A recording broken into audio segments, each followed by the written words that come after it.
Assalamualaikum pemirsa, semoga dalam keadaan sehat selalu dan selalu setia mendengarkan cerita dari Ngaji Musola. Nabi Ibrahim adalah bapak para nabi, dikenal sebagai nabi yang sangat dermawan. Nabi Ibrahim yang memiliki kebiasaan gak makan kecuali bersama dengan tamu yang dia miliki. Karena kebiasaan itu pula dia punya parapan atau julukan Aba Dhoifan yang memiliki makna bapak para tamu. Rasulullah SAW sendiri mengatakan bahwasanya Nabi Ibrahim adalah orang pertama yang menjamu tamu. Setiap hari Nabi Ibrahim menunggu para pelancong lewat di daerahnya. Ya, seringkali juga Nabi Ibrahim ini berjalan jauh untuk mencari mereka dan membawanya pulang untuk dijamu dengan makanan dan disediakan tempat untuk mereka istirahat. Suatu ketika, tidak ada pengembara yang berhasil ditemui Nabi Ibrahim, dan itu terjadi selama 3 hari berturut-turut. Ibrahim pulang ke rumahnya dengan perasaan yang murung, sedih. Di hari berikutnya, yaitu hari keempat, Nabi Ibrahim melihat seorang lelaki tua muncul di atas unta. Dengan hati yang gembira, Nabi Ibrahim segera mencegatnya dan mengundang orang tua itu ke rumahnya. Sama seperti biasanya, Nabi Ibrahim menyambut tamu dengan ramah tamahnya dan dengan rasa sukacita, karena sudah 3 hari tidak mendapatkan tamu.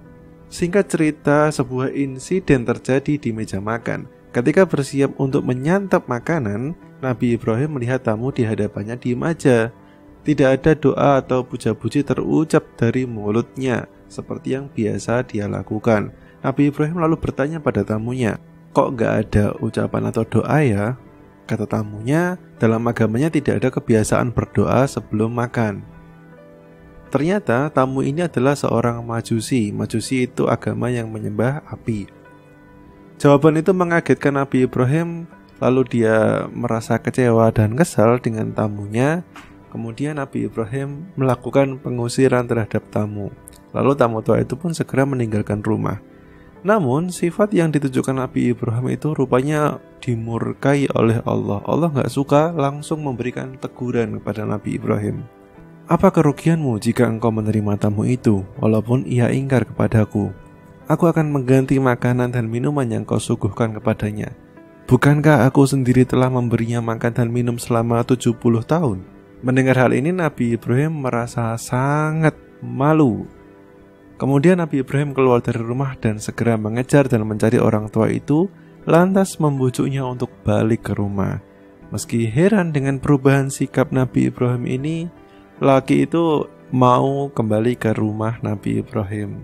Setelah dijelaskan panjang lebar oleh Nabi Ibrahim, "Betapa baiknya Tuhanmu kepadaku, wahai Ibrahim, sehingga aku bisa dikasih kembali untuk datang ke rumah kamu."